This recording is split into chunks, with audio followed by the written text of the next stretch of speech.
आज इस वीडियो में लेकर आ गए हैं हिंदी के कुछ ऐसे प्रश्न जो कि बोर्ड एग्जाम में जो ना बार बार पूछे जाते हैं। इस वीडियो में होगा ना बाबू बहुत बड़ा धमाका, क्योंकि इस वीडियो में लेकर आ गए हम 50 प्रश्न जो आप लोगों को बोर्ड एग्जाम में देखने को मिलेगा। इसमें से जो है ना 30 प्रश्न जो है बुक से रहेगा और 20 प्रश्न जो है ना वो व्याकरण से रहेगा। तो आप लोग इस वीडियो को अंत तक देखिए और चलिए करते हैं कुल 50 प्रश्न, और आप लोग लास्ट में आंसर करके बताइएगा कि आप लोग जो है ना कितना प्रश्न जो है ना सही कर पाए। ओके बाबू, तो चलिए हमारा यहाँ पर देखिए पहला ना प्रश्न क्या कह रहा है कि अग्निपथ किस भाव की अभिव्यक्ति है। बताइएगा कि अग्निपथ किस भाव की अभिव्यक्ति है बाबू। तो वो किसके अभिव्यक्ति होता है, वो होता है साहस का। किसके बाबू, साहस का। यहाँ पर राइट आंसर क्या होगा, option number A right answer हो जाएगा। इस वीडियो के अंदर ना बाबू कुल 50 प्रश्न है, जिसमें से आप लोगों को जो है 30 है ना बुक से है और 20 जो है ना वो व्याकरण से है। ओके बाबू, ताकि आप लोगों को दोनों चीजें कवर हो सके, तो आप लोग इस वीडियो को अंत में बताइएगा कि आप लोग जो है ना कितने प्रश्न को सही कर पाए, क्योंकि बोर्ड एग्जाम का जो है ना बाबू वह ज्यादा समय नहीं बचा है और आपकी तैयारी जो है ना बेहतर से बेहतर करना है। ओके बाबू, तो देखिए हमारे यहाँ पर प्रश्न क्या कह रहा है कि कामायनी के लेखक किस नगर से संबंधित रहता था। ये आप लोगों को बताना है। फटाफट से बताइएगा कि कामायनी के जो लेखक है ना वह किस नगर से संबंधित रहता था। ये आप लोगों को बताना है। तो वो किससे संबंधित रहता है, वह प्रयाग से संबंधित रहता है। किसे बाबू, प्रयाग से संबंधित रहता था। यहाँ पर राइट आंसर क्या हो जाएगा, option number B without option. इस वीडियो में आप लोगों को डायरेक्ट आंसर करते चलेंगे, ताकि आप लोगों को जो है ना ज़्यादा समय नहीं लगे। ओके बाबू, क्योंकि ज़्यादा समय जो बोर्ड एग्जाम का नहीं बचा है। ओके बाबू, तो यहाँ पर देखिए हमारा तीसरा प्रश्न क्या कह रहा है कि मधुशाला की भाषा शैली किस प्रकार की है। बताइएगा कि मधुशाला की जो भाषा शैली है ना वह किस प्रकार की है, ये आप लोगों को बताना है। तो वो है ना बाबू रूढ़ है और प्रतीकात्मक है। कैसा है, रूढ़ और प्रतीकात्मक है। यहाँ पर राइट आंसर होगा ऑप्शन नंबर बी हमारा राइट आंसर हो जाएगा। देखिएगा अगला प्रश्न को ध्यान से, काफी महत्वपूर्ण प्रश्न दिया गया है यहाँ पर कि जयशंकर प्रसाद की कविता किस विषय पर आधारित है। ये आप लोग को बताना है कि जयशंकर प्रसाद की जो कविता है ना वह किस विषय पर जो है आधारित है। ये आप लोग को बताया है। तो वो जो आधारित है ना बाबू वो है मानवता और जीवन पर। किस पर, मानवता और जीवन पर। याद करते चल लीजिएगा। तो बाबू तो यहाँ पर राइट आंसर होगा ऑप्शन नंबर ए।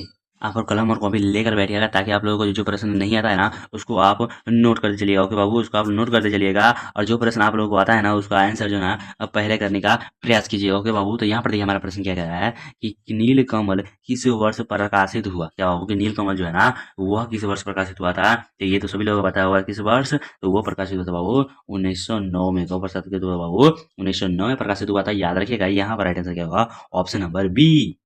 देखिएगा 6 नंबर प्रश्न हमारा क्या कह रहा है कि महादेवी वर्मा की कृति क्या बोलो यामा किस प्रकार की है। तो महादेवी वर्मा का जो कृति है ना यामा वह किस प्रकार की है, ये आप लोगों को बताना है। तो वह किस प्रकार की है बाबू, जल्दी जल्दी से बताइएगा। तो वह एक कविता संग्रह है। क्या बाबू, कविता संग्रह है। यहाँ पर राइट आंसर क्या होगा, ऑप्शन नंबर बी।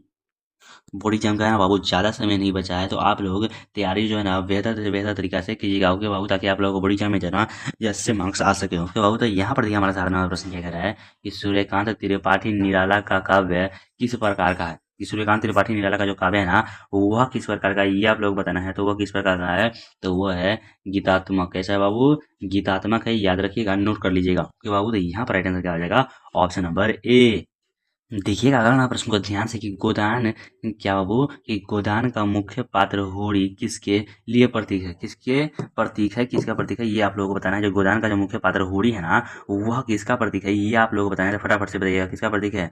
तो वो किसका प्रतीक है बाबू, वह किसान का प्रतीक होता है। किसका, किसान का प्रतीक है। यहाँ पर राइट आंसर क्या होगा, option number A right answer हो जाएगा। ओके बाबू, चलिए नेक्स्ट प्रश्न की ओर देखिए हमारा 9 नंबर प्रश्न को कि मधुशाला में शराब का प्रतीक क्या है। जो मधुशाला है ना बाबू उसमें शराब का जो ना वह क्या प्रतीक दिखाया गया है, ये आप लोगों को बताना है। तो वह किसका प्रतीक दिखाया गया था, वो भी दिखाया गया था बाबू जीवन का आनंद। किस क्या दिखाया गया था, जीवन का आनंद दिखाया गया था। यहाँ पर भी राइट आंसर क्या होगा, ऑप्शन नंबर ए। देखिए हमारा 10वां प्रश्न क्या कह रहा है कि अग्निपथ कविता का जो भाव कौन सा है। क्या होगा, अग्निपथ कविता का जो भाव है ना वह कौन सा है, ये आप लोगों को बताना है। तो वो है बाबू क्या, साहस और दृष्टता। क्या बाबू था, साहस और दृष्टता है। याद रखिएगा यहाँ पर राइट आंसर क्या होगा, ऑप्शन नंबर ए। अब देखिएगा अगला प्रश्न को ध्यान से, काफी महत्वपूर्ण प्रश्न है यहाँ कि कमायनी का मुख्य उद्देश्य क्या है। बताइएगा कि कमायनी का जो मुख्य उद्देश्य है ना वह क्या है। तो कमायनी का जो मुख्य उद्देश्य है ना बाबू वो होता है जीवन और प्रेम का दर्शाना। क्या बाबू कि जीवन और प्रेम का दर्शाना, यही कमायनी का मुख्य उद्देश्य होता है। तो यहाँ पर राइट आंसर क्या होगा, ऑप्शन नंबर ए।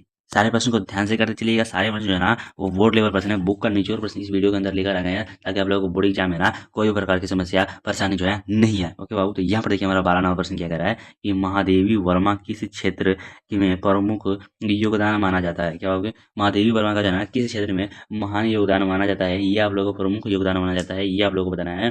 तो वो माना जाता है बाबू कविता और साहित्य के एरिया में। किसको, महादेवी वर्मा को है ना वो कविता और साहित्य के एरिया में जो है ना प्रमुख योगदान माना जाता है। याद रखिएगा यहाँ पर राइट आंसर क्या होगा, ऑप्शन नंबर बी। देखिएगा 13वां प्रश्न को कि रसीम रथी में मुख्य पात्र कौन सा है, ये आप लोगों को बताना है। रसीम रथी में मुख्य पात्र है ना वह किस कौन सा है, कर्ण अर्जुन कृष्ण भीम, ये आप लोगों को बताना है। तो जो है ना वो रसीम रथी का मुख्य जो पात्र है ना वह कर्ण से रिलेटेड है। किसे, कर्ण के द्वारा कर्ण की छवि को दर्शाया गया है, ये आप लोग याद रखिएगा। यहाँ पर राइट आंसर क्या होगा, ऑप्शन नंबर ए। देखिएगा 14वां प्रश्न को क्या कह रहा है कि नीलकमल में मुख्य विषय क्या है। बाबू नीलकमल जो है ना उसमें मुख्य विषय क्या है, तो वो है सामाजिक जीवन। क्या है बाबू, सामाजिक जीवन को दर्शाया गया है नीलकमल में। यहाँ पर राइट आंसर क्या होगा, ऑप्शन नंबर ए।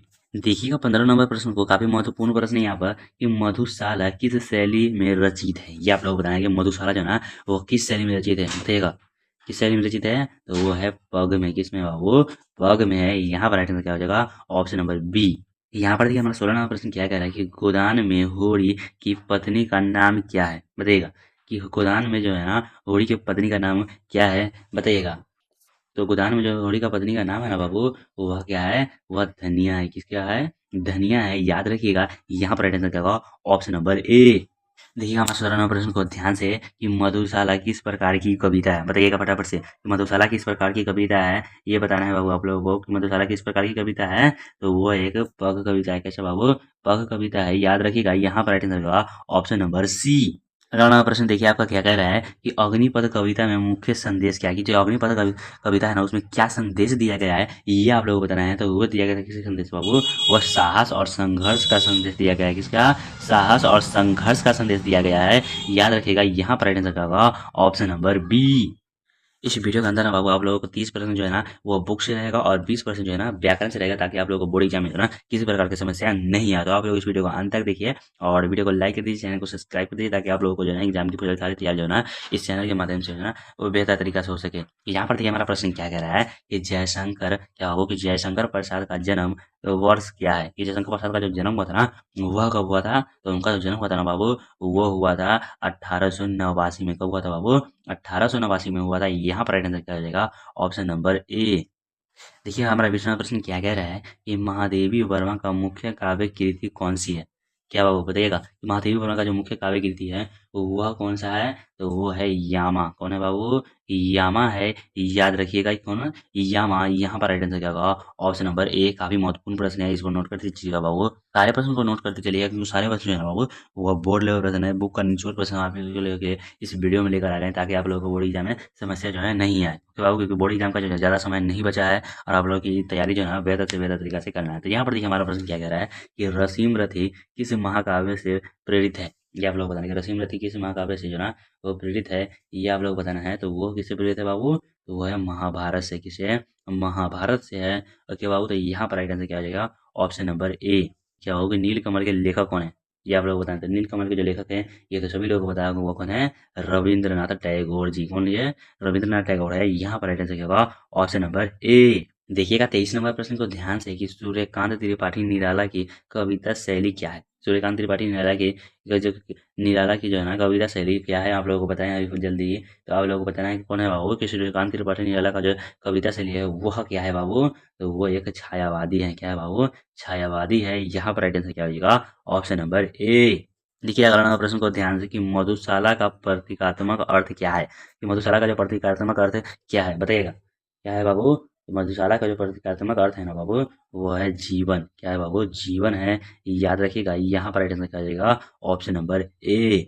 अगला नंबर प्रश्न को देखिए, काफी महत्वपूर्ण प्रश्न है कि कामायनी किस शैली का महाकाव्य है। कि कामायनी जो है किस शैली का महाकाव्य है, ये आप लोग बताना है। तो कामायनी जो है ना बाबू वो दार्शनिक है। क्या बाबू, दार्शनिक है। याद रखिएगा यहाँ पर राइट आंसर क्या होगा, ऑप्शन नंबर बी।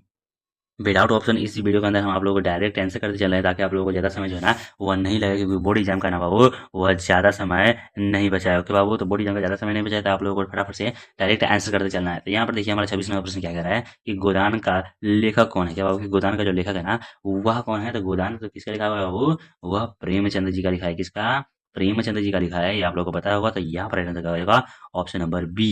देखिएगा हमारा यहाँ प्रश्न क्या कह रहा है 27 नंबर कि महादेवी वर्मा को साहित्य में किस खिताब से जाना जाता है। किस खिताब से जाना जाता है, किस पुरस्कार से जाना जाता है। तो वो जाना जाता है बाबू क्या, ज्ञानपीठ पुरस्कार से जो विजेता, क्या वो ज्ञानपीठ पुरस्कार विजेता से जाना जाता है। याद रखिएगा, यहाँ पर राइट आंसर होगा ऑप्शन नंबर सी। देखिए 28 नंबर प्रश्न को ध्यान से कि अग्निपथ किसने लिखा। क्या वो, ये अग्निपथ जो है ना वह किसने लिखा था। तो अग्निपथ लिखे हुए हैं रामधारी सिंह दिनकर। कौन लिखे थे बाबू, रामधारी सिंह दिनकर लिखे हैं। याद रखिएगा, नोट कर लीजिएगा। यहाँ पर राइट आंसर क्या होगा ऑप्शन नंबर बी। सारे प्रश्न जो है ना बाबू वो मोस्ट इंपोर्टेंट प्रश्न है, बोर्ड में बार बार पूछे जाने वाला प्रश्न है, क्योंकि हम बाबू ना ऐसे प्रश्न को ना जो 2 साल 3 साल पहले लगातार पूछे जा रहे हैं, ऐसे